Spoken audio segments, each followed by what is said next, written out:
Hello,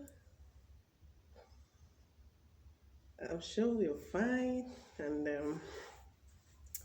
we're doing well.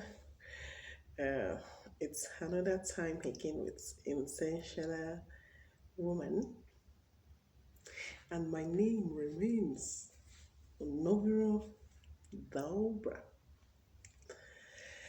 So, thank you for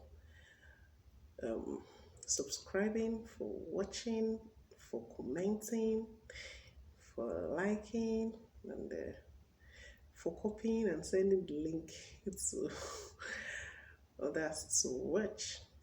And I'm sure we are being blessed and so far. Yeah, a very fast one today. Oh, okay. Now, before I continue, please comment, like, share the link, and subscribe. Please, it's very important. Subscribe, please subscribe. All right, that's on a lighter note. Now, today I want to talk on something, and I'm not picking any question or anything today. I just want to talk on something like that I think we needed to talk about that we can't just ignore. That is causing most problem, and we don't know. Now, what I want to talk about, me and my content, me and my content. Now, I'll be focusing on singles because that's actually the foundation, and that is what is batting every other thing that we might presently be going through, even in the marriage. So I think we needed to actually start from the singles as when it comes to this. Now, what do I mean? As single sisters, as single brothers, you are struggling with a particular part of you you've not sorted out. Now, I will nail it all. Let me just start. You are struggling with a particular part of you you have not sorted out, and you refuse to sort it out. You hibernated it somewhere in you, unsorted out, and you go into a relationship, and that thing resurface, if that's the word. Then you are not casting blame on your partner and saying that they caused whatever might have happened to you. I don't get to. Now, let me come to what I want to say, Gongongo safe. You're having issues with opposite sex, probably as a brother. You know you've not been able to sort out your issues when it comes to opposite sex. You know you are still struggling with how you relate with opposite sex. You know you are still struggling with the feelings you have in you whenever you see opposite sex. Some of us, we know we are still struggling with masturbation. Some are still struggling with pornography. Some are still struggling with immorality itself proper. Then you just got yourself busy without sorting out the issue. I'm not saying there's anything wrong in you getting yourself busy, but don't forget that in getting yourself busy, you've not handled that issue. You've not sorted the issue out. It's still there. Now, you now entered, if it is enter, or you now started a relationship. Then, along the line in the relationship, something that happened, one thing led to another because of emotional, whatever. Meanwhile, please, you have to go and watch my previous videos on issues about emotions if you've not. Now, you now, one thing led to another, one thing led to another. The both of you now find yourself probably maybe kissing or romancing or cuddling. And being Christian, you know it's wrong. Instead of you to now sit back and accept the blame as an individual, or maybe as a partner, as partners, you now start blaming the other person, that the person is the one that is responsible for what you've just done. Okay, fine. Maybe the person would have controlled you or something. Sincerely, I don't even get. You are not blaming the person that is the one responsible for you falling into the immoral acts. Or maybe you are the type that masturbate on a normal day. Now, you now met someone, the masturbation came out very well, like your excesses now showed, you now end up masturbating and even going into proper immorality with this person. You're not telling the person that you want to take a break because it seems the person brought you bad luck. The person did not bring you bad luck. You already have this bad luck. I'm very sorry if it's sounding harsh. You already have these excesses in you. You did not deal with it. You were just busy. You just got yourself busy so that you would not pay attention to it. You just flooded yourself with other activities. But it was not sorted out. It was not sorted out. Like, you did not sort it. It was just kept somewhere there, unsorted out. So, it shouldn't be your partner's fault. Now, not forgetting that maybe your partner to have an issue that has to do with emotional instability too. So the both of you coming together ended up being a problem. So it shouldn't be anybody's fault. You should deal with that issue yourself. Like, when I mean yourself, like, deal with the issue, deal with it.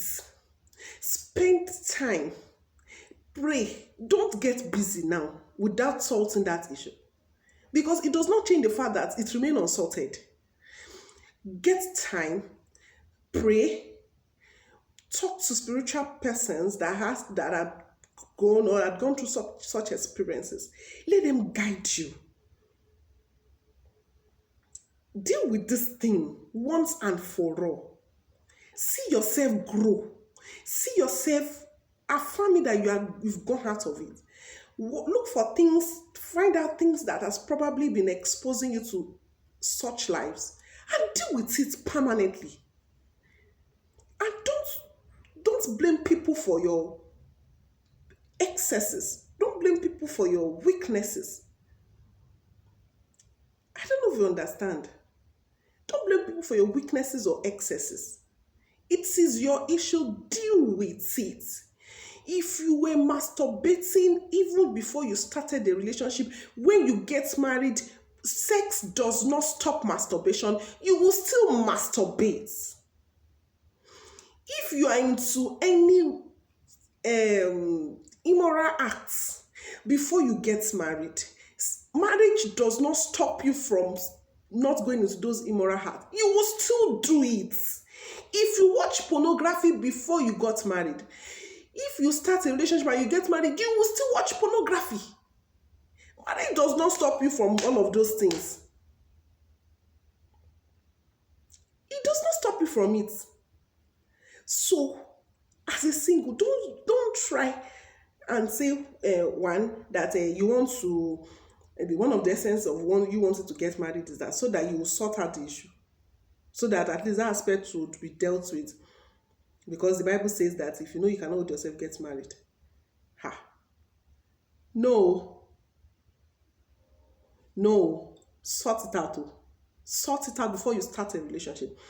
Meanwhile, that may be the reason for some people delay. That may be the reason for why some people are still waiting. Why God is still permitting, God is still allowing them to wait. So please sort it out. Marriage does not stop that. Sorry to say, marriage does not stop any attitude you are into. Any unpleasant attitude. Even the pleasant one, marriage does not stop it. It only announces it properly and well. We needed to make this known. We needed to know this. It makes your excesses so pronounced. That is what marriage does. It exposes your excesses.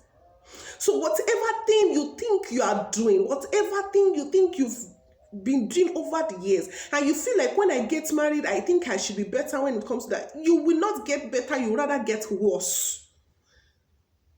You won't get better. It will rather get worse. Like, it will get worse. So please, I beg us in the name of God. And now, it's not even only maybe immoral acts now. Anything you are doing, whatever you are doing. And you know one thing, I think at this point, the sisters needed to also know that if you are in a relationship with a brother, now, I used to say, when I'm opportune to speak with singles, that if you're in a relationship with a brother, the sisters are the gateway to that relationship. Now, what do I mean? You have to protect your relationship from every form of immoral act. But the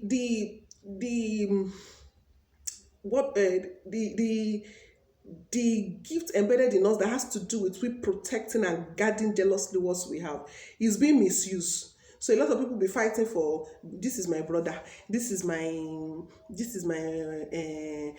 brother, this is. A lot of people be fighting for, this is my brother, I pray and receive him, you cannot take the brother from me. That's, you are using your strength in a wrong direction.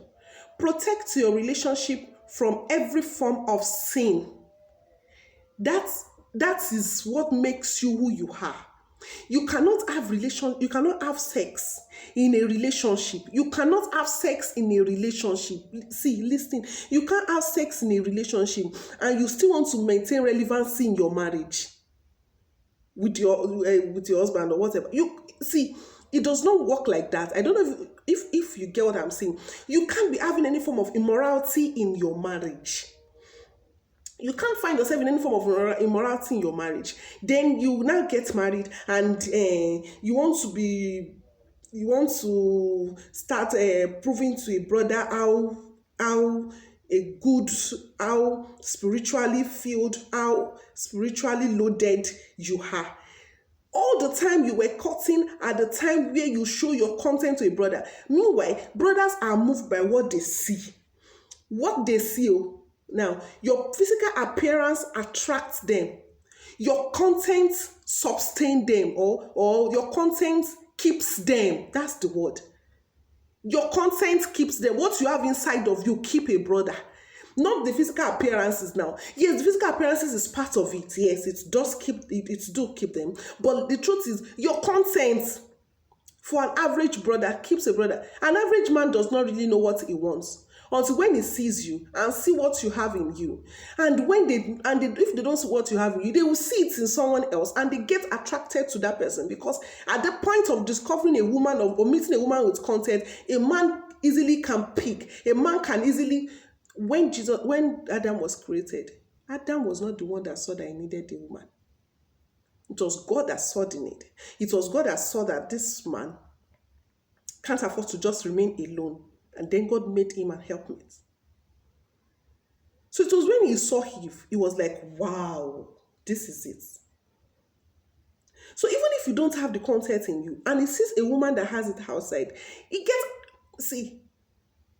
focused men get attracted by what they see.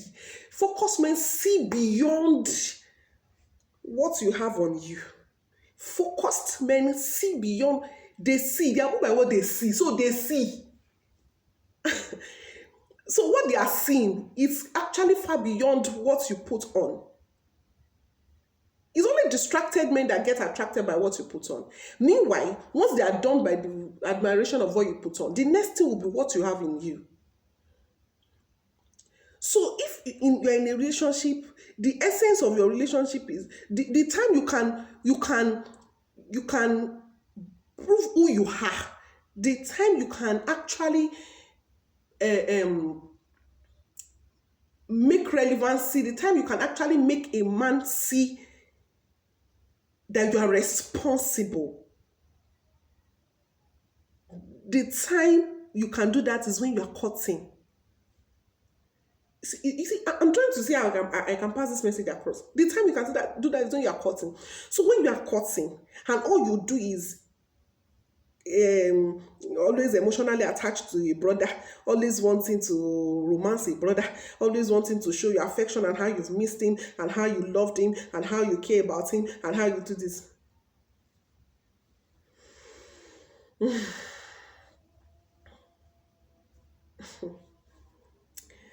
See, those things you are doing unconsciously, or knowing to the brother, or even knowing to the brother, is registering in his brain.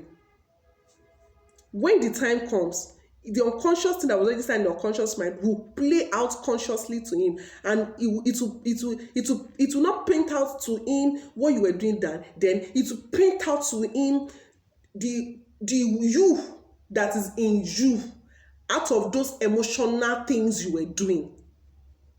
The immature you that could not handle or guard or grow up in emotions. So please, I really don't want this thing to be long, this video to be long. So please, my message goes more to the sisters. Can you please just take time and deal with whatever you are handling, whatever you are not yet okay with. If you are still having issues with your emotions, can you deal with it? And don't run after this marriage. Don't run after, I want to get involved in a relationship. I want to brother is come. Can you just please don't run after that and deal with this issue? Can you please deal with this masturbation thing that you yourself know? If nobody knows, you know yourself. You know what is inside of you. You know yourself. Can you take time and deal with it? Can you spend quality time to pray? Can you spend quality time to grow? Can you spend quality time to unlearn some certain things you've learned? It's needed though. And don't not start a relationship and not start giving one brother or one sister the memory of how you were before you met her, how fervent you were, how you were praying and casting out demons, how this and this and this. Please deal with whatever is wrong with you. Deal with whatever is wrong with you before you start any form of relationship. Deal with whatever is wrong with you. Don't use marriage or relationship as a cover-up to say, I think I should be better when I get married. It's because I am not yet married. It does not make you change. It rather exposes you more. So please deal with it. And don't rush into relationship because you see everybody running into relationship. You and them, you are not the same thing. Deal with what is wrong with you. Deal with what is killing you. Don't look for a room of escape. Don't look for a place of escape. Marriage is not an escape route. Marriage is not an escape route. See, marriage is not a place where you just go and have sex, because that is where most people are going into marriage. Marriage is not a place where you just have sex and children. The Bible that says be fruitful and multiply does not focus on go and give birth and be multiplying childbearing. Be fruitful and multiply. Let everything inside of you multiply. Let your potential multiply. Let your purpose in life multiply everything inside of you. So please, let me just stop here. I pray God will help us. See you next time. I think I'll still serious. See you. Bye.